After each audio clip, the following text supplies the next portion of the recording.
Hello, hello, hello. Welcome. Let us know where you are and make sure that you post to panelists and attendees. Here is Victoria is from Nevada in the US. Kim says hello from New Jersey. I see Norway, Richmond, Virginia, Traverse City in Michigan, Belgium, and the Netherlands. Netherlands. Florida, Austin, Chicago, Hungary. Wow. Nice. Las Vegas and Arizona, Minnesota. That's so cool. More from the Netherlands. Hey, Karen. Hey, Karin. New Jersey. The UK. So welcome to our Beyond the Paper workshop webinar. I'm Nathalie Kalbach. I'm here in New Jersey. I'm super stoked to have my friends MarshaValk and Birgit Koopsen with me from the Netherlands. And we thought it would be great to, have you guys be able to have us, to explain a little bit more about the workshop. And also, if you want, and we really encourage that, if you have any questions about the workshop or the supplies, then shoot ahead. That's why we're doing that, so that you can ask us and we can let you know. I just saw that Christy said, Marsha, I thoroughly enjoy your daily videos. I'm trying to find one to answer, but I couldn't. Thank you, Christy. Yeah, so for you guys who don't know yet, Marsha is doing a daily vlog on Instagram where she should actually do this so you can all be in it. Yes. So she does that every day. She posts about her day, and these videos are they're super short, like a minute long, and they're so beautiful. And I feel like I go on a mini vacation every day. Check it out. It's on Instagram. So Victoria says she wants to move to your town. I think we all want to do that. Me too, yes. Well, I would like to take a vacation to somewhere else. You can come here. You can lock down here, and I lock down in Amersfoort. So Corinne says, do you do that on Facebook? I don't have Instagram, Marsha. No. Nope, sorry, just on Instagram. Sorry. But maybe you can look it up on the computer, Instagram. If you click the link that Kim just put in the chat, and I think you can watch on the computer too. I think so. Try it. Yeah. So where is Laurie asked, where is Marsha located? Marsha and Birgit are both in the Netherlands, and Marsha is in Amersfoort and Birgit is in Vincent, right? Yes. Yeah. I live in the most beautiful village of the country for the next 3 years, because every 4 years the new village gets elected, and last year it was our little village. So I can officially say that I live in the prettiest village of the country. They are both very beautiful. I have been to Birgit's village, and it has not one but 2 windmills. It's very, very much what you think of the Netherlands. It is. It is. It's very beautiful. Okay, so we want to talk a little bit about the Beyond the Paper workshop. And I think we posted that it is, or we described it as an art journaling workshop with different substrates. We were talking a little bit right before we came live to you guys. And we were talking a little bit about that.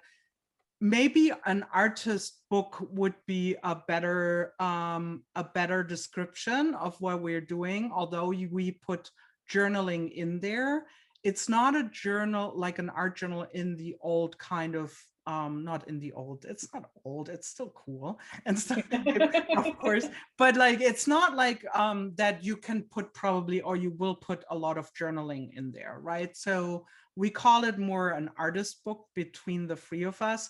But do you guys remember how we came about the idea of doing this workshop? You're asking us now, right? Yeah. Not it's going well, right? So this is kind of how we work. This Yeah. always like this.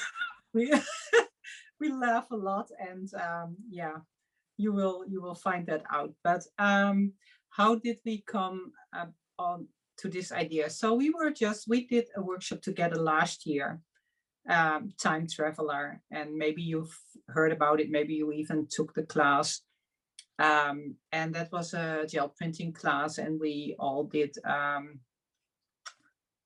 We all had a time period in history that was our inspiration, and so it was a good workshop. It was a nice workshop, and we had quite a lot of participants, and we were like, "This was so much fun. Let's do another collaboration." And then, what do? Because we don't want to do another gel printing workshop. We want to do something that is interesting, not only for the students, but also for us, because we also want a little bit of a challenge and a little bit of excitement about maybe trying new stuff, different stuff than we did before. So yeah, and then we started talking, and this kind of came out, right? It's a little bit in the air, right? Because we all had some things that we had tried with different substrates, and we were starting to talk about it. Also, some of our friends were posting, like Tanya Ahmed, for example, she's here too. She was doing a lot of stuff with Duralar, so did Marsha, and I was exploring a little bit more with cardboard and plaster, and so, you know, and then Birgit did a lot with tinfoil too, right? And you were talking about it to do more things with it as well. And I think that's how we were like, hey, maybe it would be a really cool idea to really explore this more and tell other people how you can use different substrates. And I think one of the biggest things that is important for us is that even though we are making it a book, it's not tied to the book form, right? Marsha, do you want to chip in on this? So we make it into a book, but when you try stuff out like that in a small format like a book, then you are less likely to get overwhelmed, and you can try stuff, and then maybe you discover stuff that you can then later use in other projects. So the tin foil could become part of a mixed media canvas, or the Durlar could become part of another type of book, or maybe a book cover, or one of the substrates that I use is Craftex. Well, Craftex, you can sew it, so you can use it on all kinds of projects. But if you in this workshop, you can try that stuff out and then find out what you like, what works, what doesn't work. Exactly. Naomi, I just saw this flying by. Just in case you guys don't know, there's also a Q&A box.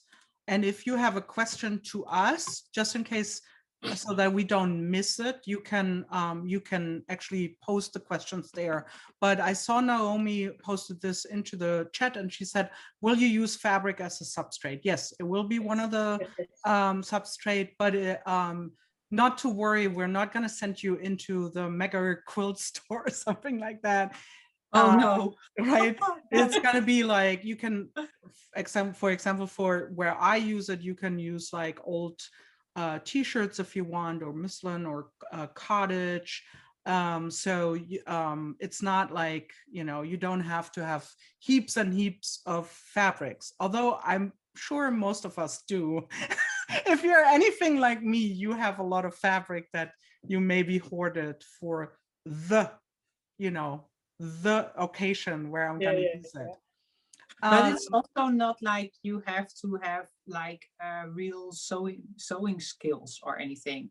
I mean, I'm really not a sewer. I have a sewing machine, but I bought it for when I started scrapbooking to sew on paper. It's not like I can sew a dress or whatever. I can't. So the little bit of sewing that I do is the kind of sewing that everybody can do. It's just adding some texture or some interest, but it's not like you have to sew, I don't know. You don't have to. But if you have the skills, then you will be able to put them to use. Right. Yeah.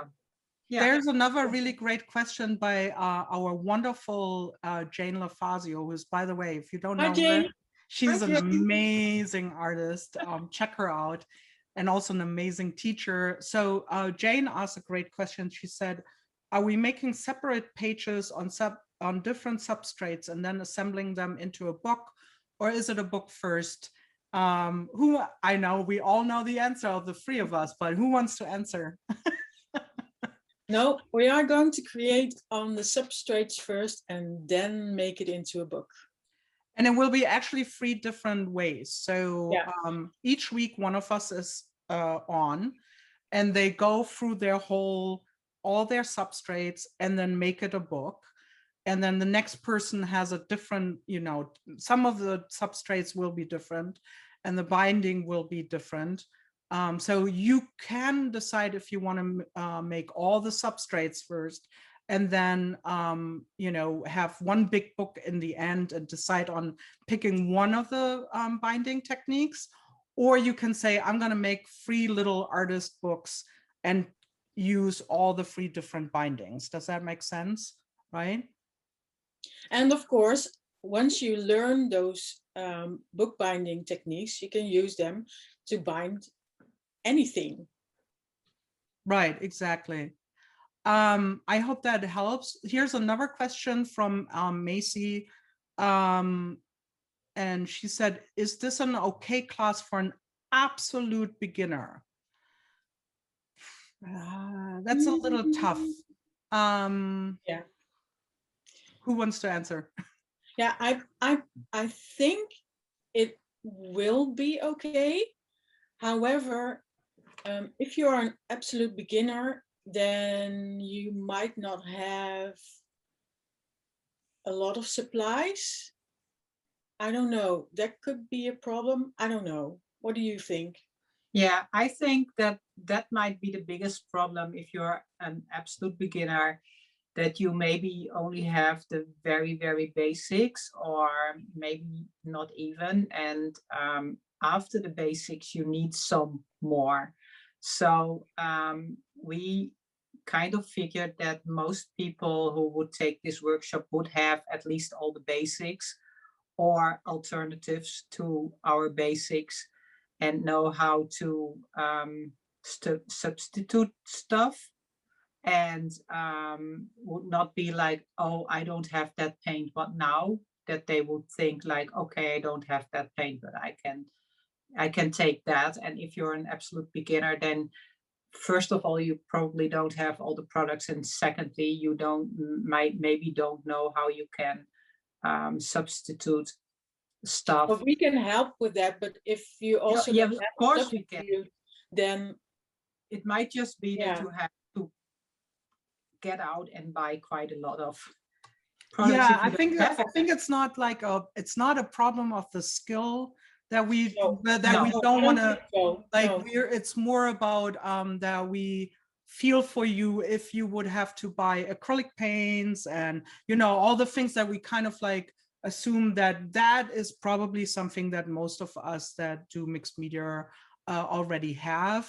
But you already have to buy stuff for the substrates or cover those things, and we just don't want to overload you. But it's not necessarily about the skills. No. On the other hand, I would like to say, if you are a beginner and you're totally into this and you want to start doing a lot of mixed media, then this is a workshop that you will learn a lot of techniques, a lot of different products, how you can use them. And if you are willing to invest in that because you're looking for maybe a new hobby, or you want to totally dive into the whole mixed media stuff, then this would probably be a good workshop, because you will learn a lot, because you can absolutely do at least all of my techniques you can do, even if you're a beginner, because we show everything like step by step, right?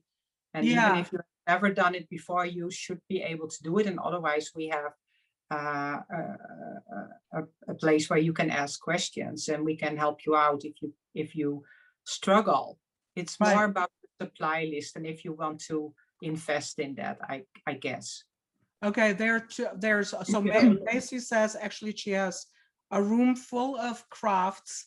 She's just new to jelly, so don't worry about it. Jelly printing is not not the main thing anyway, and even if it was, you would manage that. Don't worry about it. So, and then we have Naomi, also great question, asked, will it be something we can access anytime? Yes, unlike Creative Jumpstart, this workshop will be accessible to you as long as I live.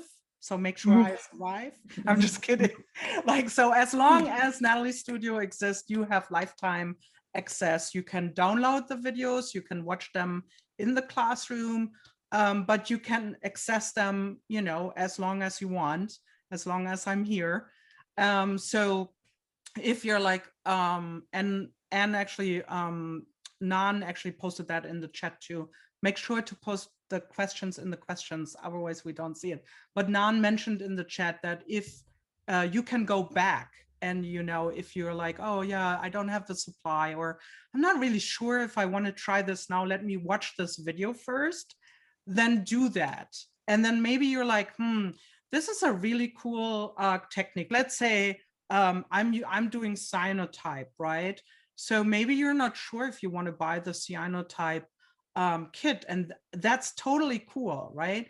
It's one of many lessons that we have in this workshop. You won't be able to follow every day in the same pace as we're posting our lessons anyway, because just there's sometimes prep involved, and you know, even though it's posting on one day, it might actually involve you having to do something the day before and then wait for drying, etc. Right?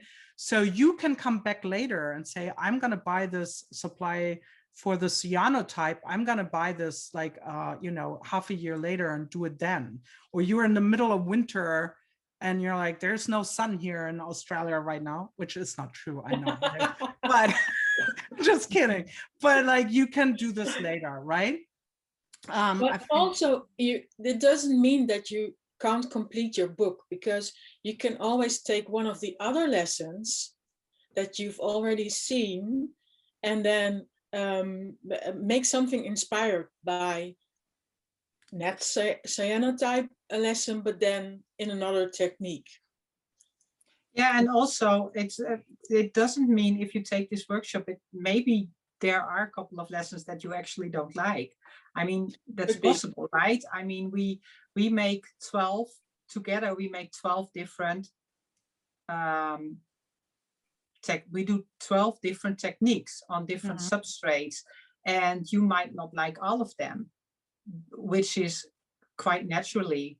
And so you might end up, say, using 8 of them and make a book with 8 different techniques, and make 12 pages with 8 techniques and skip a couple because you don't like them. And that's totally okay too. So if you don't have the supplies for one and you don't want to do it right now, who cares? It's your book, right?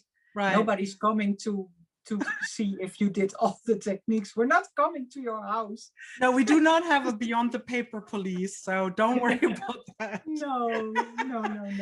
So Corinne asked, I see there's a stamp and a kit. Where does it ship from? Corinne, it has to ship from the US. In fact, I'm sitting right next to a box of it, just because it's not feasible for us to have to ship it to the Netherlands, for example, because then it's shipping there and then have to ship it out again. We've talked about it, and we actually thought about it. How would be the best way to you know, to do the whole thing with the shipping of the stamp, but it makes more sense if it ships from here. I will tell Patty real quick because she has to go away. I'm late to the Zoom. Can I access later? Yeah, this will be recorded. So we're going to post it in a couple of days. So hopefully today, maybe tomorrow. Right? So you will have access to that too. So I hope, Corinne, that answered your question. And then do we have anything else? Oh yeah. So do we want to talk a little bit about the stamp, just so that people have an idea? You do not have to have the stamp. I mean, No. we would love you to have the stamp that we created, the three of us together, but we put it in the basics because in the basic supply list, which is posted on the sign up page, because all three of us use it. We designed it for this class. All three of us are using it, but it doesn't mean that you cannot do the lessons without the stamps, right? Yeah, No, you can totally use different stamps.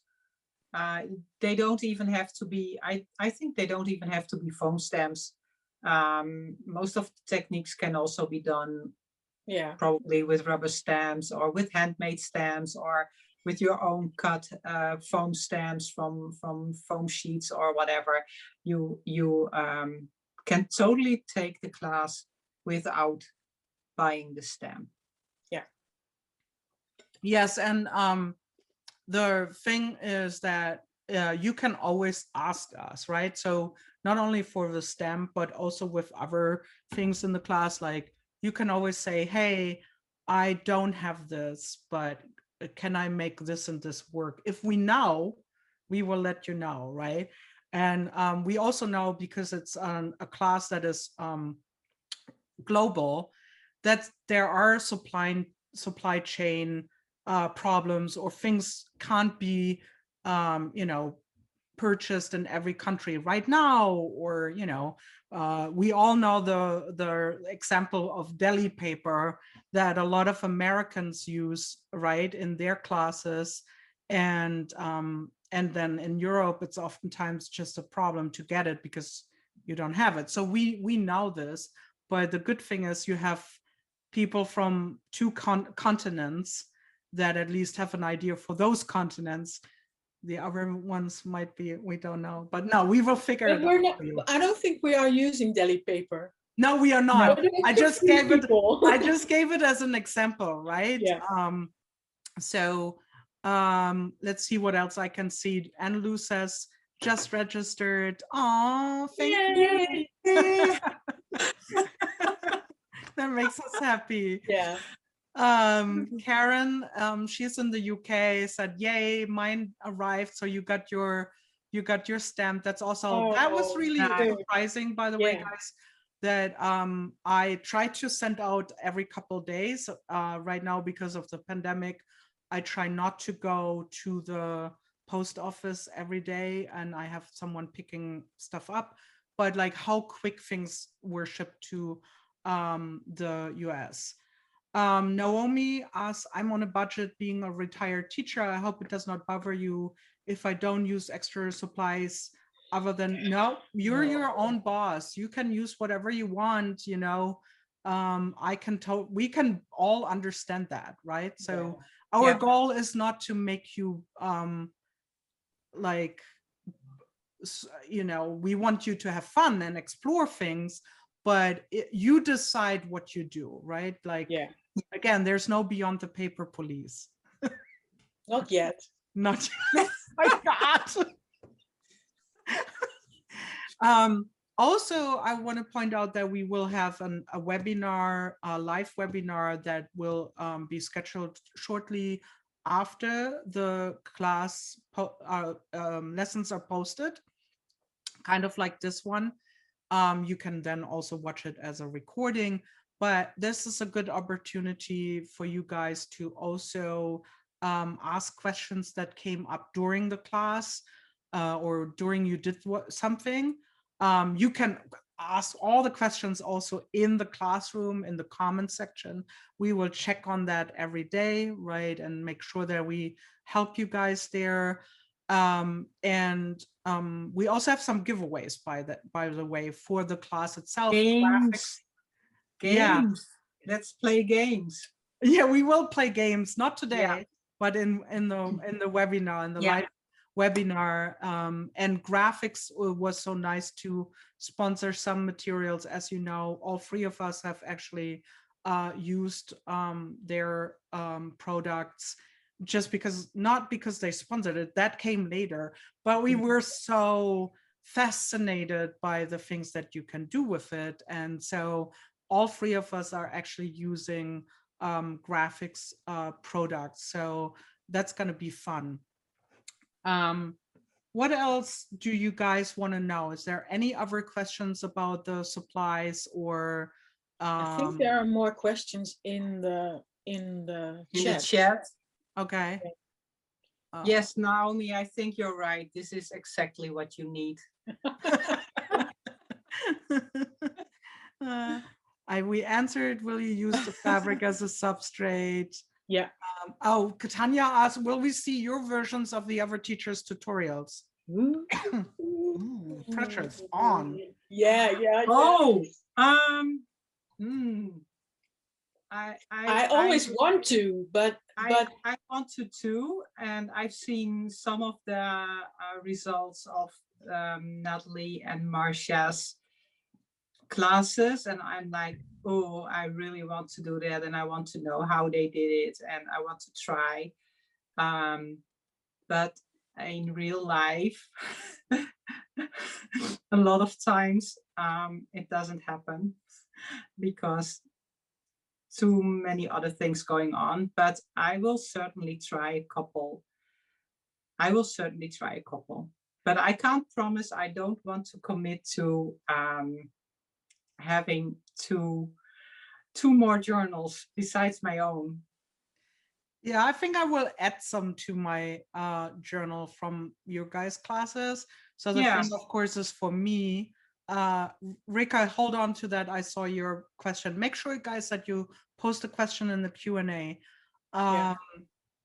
Is that I see the videos, all of them, first, because I'm doing the website as well. So, but that also means I'm doing the website. So while I'm like, oh my God, this is a goal, I gotta, I have some administrative stuff I have to figure out too, but I already planned on some of the things. So Reka asked, what is end paper? That's a great question too. It's not super necessary, but I actually put it here. End paper is this weird thing that is what hairstylists use when they do a perm. And I think they wrap it around your hair. And it's almost like tissue paper. And that's why I said you can also use tissue paper. In my lesson, I show you why I actually really like using the small bits and pieces, but you don't have to have it. So if it's very cheap. Here's a box with 1,000 of them.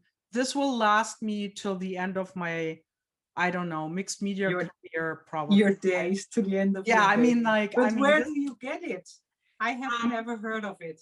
You can get it, well, in the States, you can get it at Amazon, or you could ask maybe even your hairdresser. So I got it on Amazon. Yeah, in Amersfoort there are hairdresser stores, which I guess really? that they might have this stuff. So interesting.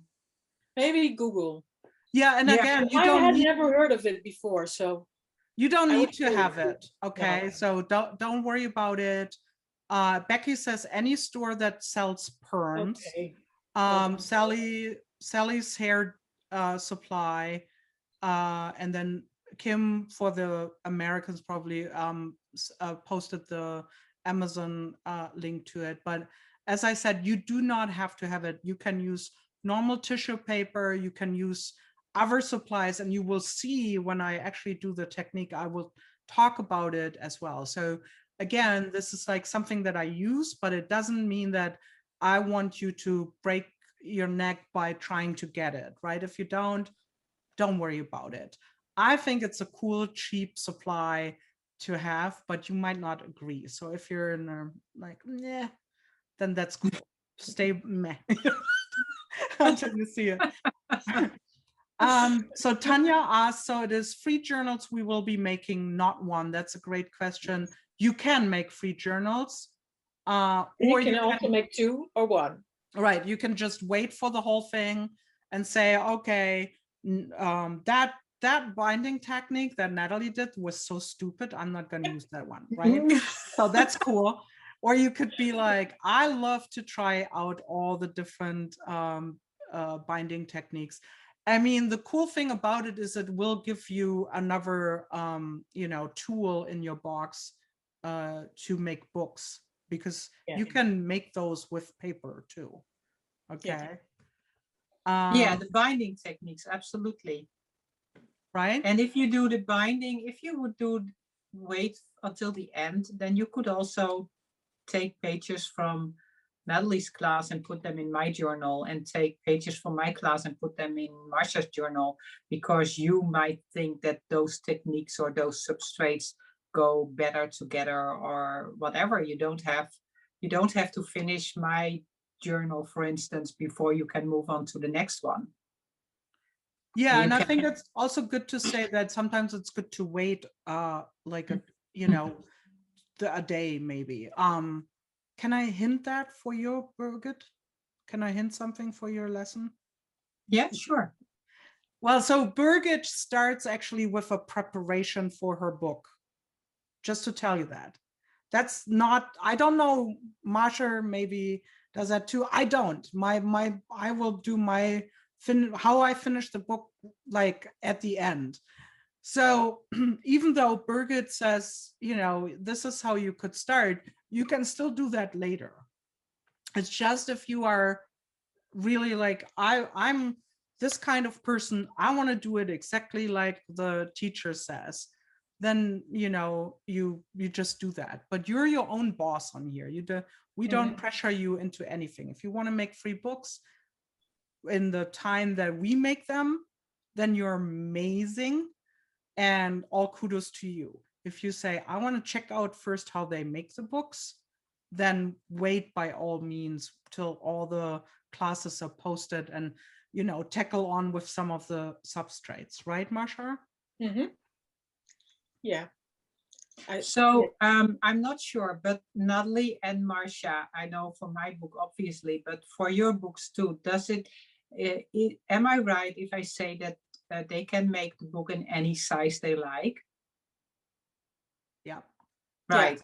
So they can even determine on a size in the first week and say, I'm going to do all 3 lessons in the same size.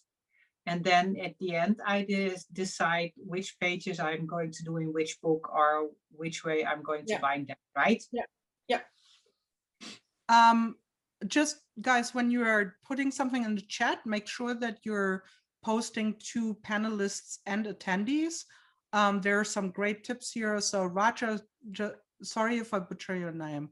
Don't be angry at me. I think it's Raya or Raja.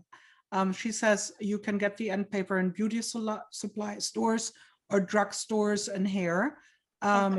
Miriam says in the Netherlands, you can buy the paper you were talking about very cheap at hairshop.nl. Wow. That's a wonderful tip. Thanks. Thank you. Thank you. Wait. Will we be able to post our work for comments and suggestions? Yes, Diana. That's a great question. Again, make sure to put the questions in the Q&A so that we see them. Yes, you can post them under each lesson, and then we will comment on that, and we will make sure that we see it. So you can post it in the comment section. Wait, there are some questions here. Sorry that I'm talking so much, but I'm looking at the questions. Karen says, is there an alternative for Durala? That's a great question. Yeah, I think it depends on who you ask, maybe. Because, yeah. So the answer is yes and no. But I think most is yes.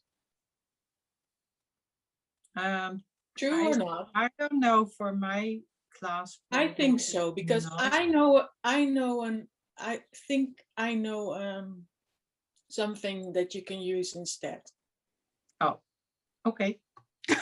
I think so. Yeah, I believe you. Yeah. I was just, I don't know, in my class, I don't know if there is a substitute, but maybe there is. I have something in mind that I would suggest to use instead. And so for my part of the class where I use Duralar, I would also say yes, but some things you might not be able to do. Because I'm using wet media Duralar and it has a special coating. But if you don't have it, you will still be able to do the lesson. I will make sure that you know what to do. So Karen says she doesn't know where to order it. Karen, you're in the Netherlands. Yeah. Right? Do you guys know where to order it in the Netherlands? I think so. I know scrapbook stores that sell it, and there are some specialty paper stores that sell it too. Just shoot one of us a DM, Karin, and we will point you in the right direction. Yeah, and also I think, again, if you're like, I don't know if I want to buy it, I mean that could be also, you can wait. Yeah, you can wait and see, and then we can discuss afterwards and can say, you know, like for my I use the Durala mat too, and there's some of the things that I do that you can absolutely do on something that, you know, is a transparency or like similar, yeah, but some of the things you can't, because it's a very you know, it's yeah. So you can watch the lesson and then decide, do I really want the Duralar, or can I do it with a transparency that you may have already? Or even my technique you could even do on Yupo paper, I guess. The only thing is that it's then not translucent, so you would have to work on both sides instead of on one side. But yeah, there are always ways to work around things if you don't have something. Exactly. So then let's see, Anne asked, what are the dimensions of the end paper? It doesn't matter which one you buy. The one that I have here actually is 4 inches by 2.5, or in European terms, 10.16 centimeters by 6.35 centimeters. But it doesn't matter. It's more that they are small. Like if they are in a different dimension, and that would be cool too. So don't get tied up on that either. And then we have Heidi is asking, do you post the classes all at one time or day by day or week by week? So we're posting day by day. But again, you can come back in like after 3 weeks, right, and watch them all at once. So they are actually, people can join even after we're done with the class. It's just like at this pace, then we can answer your question in real life when you see the videos and you gather your thoughts and you're like, oh, maybe I should get this, or, you know, maybe I'm going to try it out with something else, and you have questions. So we post in the beginning until we have all lessons up, starting from Sunday, April 4th, every day a new question, a new lesson. And it starts with the introduction for, should we tell them who's first? Birgit It's is not first. me. Birgit is first. Birgit's first, and it starts with her introduction, and then the next day we have the next lesson, etc. And says thinking of ATCs. Yeah, that would be cool with the end paper. So we got this one. Here's another question, or did you guys want to say something first? No, I saw the question. Okay, go. No. Well, you have to read it, otherwise. Marianne asked if real leather will work as well as faux leather, because she has, I have some in one of my many boxes of fabric. Okay, so faux leather sometimes is sold under the brand name Craftex, is actually more like paper than it's like real leather. So it's vegan leather, or but not pleather, but it's really like really stiff, rugged paper that you can sew and stuff. But think about when you have jeans and they have the thing, the label on the back, and sometimes that's leather and sometimes it's like a paper stuff. That's the faux leather. I see. So the techniques that you're doing, they won't work on real leather. Could she still try? I wouldn't. Yeah, I think they will. I think they will. So if you really, really want to use your real leather, then I'm sure we are going to make it work. Yeah, if you're okay by trying, let's put that that way, and see if it works, and you're like, at least I'm gonna try some, like use some of my stuff. But if it's like, I wouldn't use the, let's say, very special heirloom leather that you maybe protected in your box for something special, then trying it on that is not the right thing. Does that make sense? I hope that makes sense. Kim just posted a link to the fall leather stuff.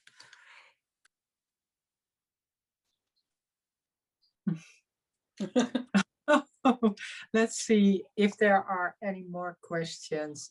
Marianne answered, yes, I'm all for experimenting. I'll try both. Okay, good.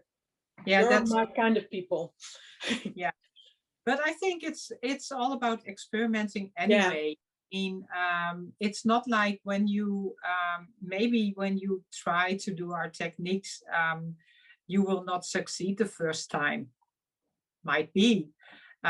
So you might want to try on little pieces the technique before you do it on the actual bigger size of the pages that you want to make, for instance, and first try out how your product, especially if you use a different product. For instance, if I use alcohol ink, my alcohol ink is from Ranger, for instance, but there are other brands out there and they are perfect alcohol inks, but they might work a little bit different on the substrate that I'm using. So I would suggest that you don't go right away and take your big sheet and put all your alcohol ink on it, but maybe first try and see if you might need less ink than I use or more ink than I use, or maybe the colors don't mix as well as my colors do, or stuff like that. So I recommend, especially with this workshop, experimenting in any matter, especially if you have products that are a little bit different than ours. But I think that's part of the fun, right? That's part of the whole fun when you do a workshop. At least for me, that is. I think I would also add that the fun of kind of like posting it, around the time when we do, again, you might be not able to do it every day with the new products. But the fun of it is also to post the things that look different, right? Or say, hey, this is my result. It didn't come out at all like this, but I actually, maybe you like it, right? And then you share in this class with your peers, with the other students, you know, more possibilities. So I always encourage that you actually post your things because in the comment sections of the lessons, because it opens up a world for everyone, right? And in fact, when the three of us were developing the class, we did that. We shared absolute failures. Yep. But also really good things, right?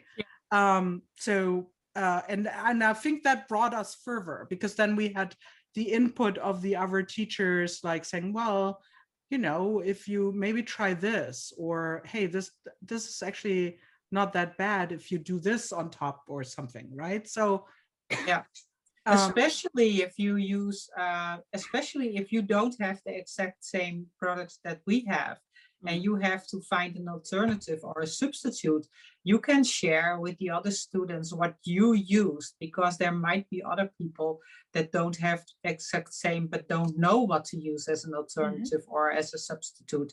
And maybe you find out, and your fellow students will be forever grateful that you share the alternative, right? Right, exactly. Leslie asks, how do we post our work? I'm unfamiliar with how to do that. Leslie, so in the class room, you can post the work in the comment section, but you could also post it on social media, right? Can you guys chip in, because I have to cough again? Yeah, you can. Yeah. So you can share on Instagram or on Facebook, for instance, and then share the link in the class section, in the comment section, and we can then find it. We can just go through the link and find it on your personal social media if you don't want to share the pictures of your work, for instance, in the classroom, or if you are like, why should I upload it twice? I have it already on my Instagram. Then just share your Instagram link and we can find it there. But if you don't have Facebook or Instagram or a blog or anything where you can share it, then you have the option to share it in the classroom. There's one remark I want to make. I noticed at Creative Jumpstart a couple of times that there are people that have a blog, like a WordPress blog or something like that. And that doesn't let you comment if you don't have like a WordPress account or something. So I sometimes follow the link that a student posted about what they made in the class, and I could see it, but I could not comment. I could not leave a comment because I don't have a WordPress account. So that is something that you might want to keep in mind if you want us to comment, that you actually post it somewhere where we can actually comment. I would really encourage you to post it in the classroom. And Kim just says, share your work easy in the classroom by clicking on the comment buttons or post on social media with Beyond the Paper. But the thing is, like, what I love about an online workshop is that it is inclusive, right? We can be anywhere in the world. We can, you know, we can all join together to do this. And it's even more inclusive if we make sure that we share the work so that everyone can see it and comment on that. And, you know, if you have problems with that, Leslie just asked, do I take a photo with my phone? Yeah, you can take a photo with your phone, and then it says upload image, and you do that. So if you're in the class, I'm sure we can help you if you really have a problem uploading a photo, and we go from there. I just see that Anne Lou is saying in the chat that she just printed the supply list and she has everything on it. Quite basic. It's not really it's not that specific in a lot of ways, that you don't have anything of it. I mean, maybe a couple of things, but a lot you will have. If you do some mixed media already, you will have a lot. Yeah. More than you think. More than you think. Any other questions that you guys might have? We have a couple more minutes. I don't know why I'm coughing so much. I'm sorry about that. But I'm okay. I know I said Don't worry. the class will be up as long as I'm alive. No painting list? Well, I'm using paint, so I hope it's on there. Acrylic paint, yes. Or maybe we thought it was so basic that we forgot. Yeah, I think we thought it was so basic that we didn't put it in there. But yes, you can use acrylic paints and you know, I think we were more like you can use a lot. We wanted to only put the super basic stuff that, you know, if you don't have those supplies already at home, you know, make sure that you get most of it in order to be able to follow most of this. Let's say, I know we put the cyanotype kit on there, but you could also do it first without, right? And see what it's not a cyanotype workshop. Not all of us are using, I think actually now all of us are using acrylic paint, so we should put it on the basic supply list. So I'm gonna make a note for that. But we were like, okay, not all of us are using, for example, ink, alcohol inks, right? So is it like really basic? You could get away with it not using it. Does that make sense? So we didn't want to have a supply list that makes you go, are those people nuts? Like, right? By the way, we are, but that's another story. Thank you, Kim. Okay, just speak for yourself, please. Right. So Kim said that's the difference. So when you're signing up on the sign up page, we made like a basic supply list. But then we also, when you are signed up in the welcome page, the first lesson in the classroom has a more broken down supply list, and it says basic, used often, and then like super optional. And you know, the paint was in the used often, and my friend and super helper Kim just said she's going to move it to the basic class. Cheryl asked, first video class start up today? Nope, it's April 4th. You have to be a little bit more patient. Sunday is the first class, so it starts April 4th, and then we'll go. Did I just say April 1st, right? Wrong, April 4th. Right. Victoria asks, I'm not sure if you really want to answer that in this setting. She asks, difference between Durala matte and wet. It's a different product, totally different, except for it's the same material, but the coating is different. It looks different. It's a different thing. And you use the wet, right? Yeah. Marsha, and yeah. Birgit and I use the matte, actually. Yeah. And then got paint, alcohol inks too, collected the stuff over time. Must have expected this class in order to use it. Yay! I don't have any alcohol inks, Birgit. You don't? When I moved from Germany to the US, I couldn't ship any, and I haven't used them ever since. And until I saw your video, I was like, I don't think I need alcohol inks. And then I watched your video and I was like, well, you know, hey, I have Birgit. Yeah, I know. I have alcohol inks for years and years and years. I think maybe 12 years ago I bought my first alcohol inks and I used them in scrapbooking. But it was kind of like, because I wanted to try and I was not really fond of it. It was not my go-to product, or I don't know. But then at some point I discovered some stuff I could do with alcohol ink that I didn't know before, and then suddenly I totally fell in love with it.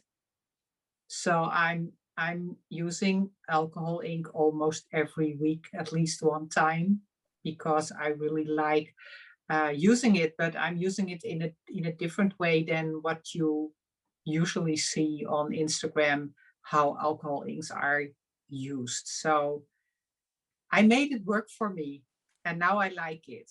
And I think that, and you can do that with a lot of products, that you can find ways that they are maybe not meant for, or just use them in a different way than they are advertised, and then suddenly they work for you. And I think that's also something that you can learn in this workshop, how you can use supplies in a different way. So maybe you might actually have supplies in your closet that you haven't used for many, many years, and you might discover a way now to use it a totally different way than you imagined. And suddenly you're like, I'm so happy that I have that product. Yeah, I think that's the beauty of this whole like mixed media. I think the three of us, and I'm sure many of you guys, love mixed media and art journaling because it gives you a variety of, you know, things that you can try. But of course, we stash up so much stuff. Like, I mean, Yeah. I have so much stuff, right? And I love finding out how I can use things in a different way, and it makes me feel better also to reuse things. So again, don't feel too disencouraged. Don't feel not bad if you're like, there's too much on the supply list that I just don't have. If you have stash with paint supplies, watch the videos first, and maybe you really decide like, hey, I can try what she does with, I don't know, XYZ substrate, but use what I have in my stash. Maybe you have Copic markers or alcohol markers, and you're like, I just wanted to say that. Yeah. You know, or maybe even ink pads, like alcohol ink based ink pads that you could somehow make work for you, or to create something similar. Exactly. And Macy also asked if there's a specific brand of acrylic paint that we are using, and I would say just use what you already have. Yeah, well, that would be perfect, right? Because I think like the most important thing is that you need to make it work for you. We don't want you to make it work for this workshop. Does that make sense? Like, let's say you have all golden paints, and then we're like, well, I'm using Liquitex, right? I want you to make this workshop work with the paints that you have already. There are certain things that you just can't substitute, like, you know, again, I'm using the cyanotype, for example, right? If you want to try that, you need to buy some of that stuff. I'm not a chemist otherwise, right? But if you're like, I have a certain acrylic paints, then use those. Or if you're like, I have actually no acrylic paints and I would like to know which ones I should buy, then, you know, the answer might be different from every one of us. So then I would say, again, check out what we're posting and think about, which technique will I more likely use, and then go from there of what brand you're buying. Does that make sense, right? Yeah, and I think basically most of the techniques you can even do with like a cheap craft brand. You don't really have to have the professional paints. I think all three of us use quite a lot of the more professional paints, but you don't need them for the techniques that we are doing. It's not like you're going to paint a masterpiece that you want to hang on the wall for the next 100 years, right? So the techniques that we are doing, you can do if you don't have any acrylic paints yet, and you want to not to invest too much, then just get some cheap ones. And if you really like working with acrylic paints, then it might be worth spending some money on a couple of colors of the better paints. I would say. There's one more question that we can answer, and then we have to actually wrap it up. Clara asked which size of Durala. I Marsha, think it's this one. Right?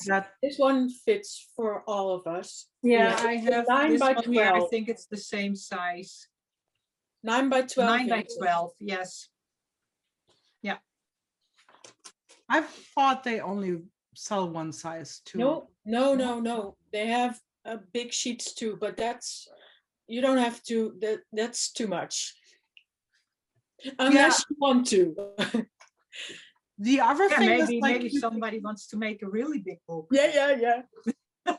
The other thing is you could also post in the welcome page, for example, let's say you are in the Netherlands. I'm gonna, just make this up right now. And you're like, okay, I don't know if I need like, I don't know how many pages are actually in the Durala. How many sheets are in there? Oh, a lot, quite a lot. I think 12. 25. Oh, yeah. This one has 12. Oh, no, but depending on, you could also find someone maybe and post that in the comments in the welcome page. Say, hey, I'm in the Netherlands. Is there someone with whom I can share, the package?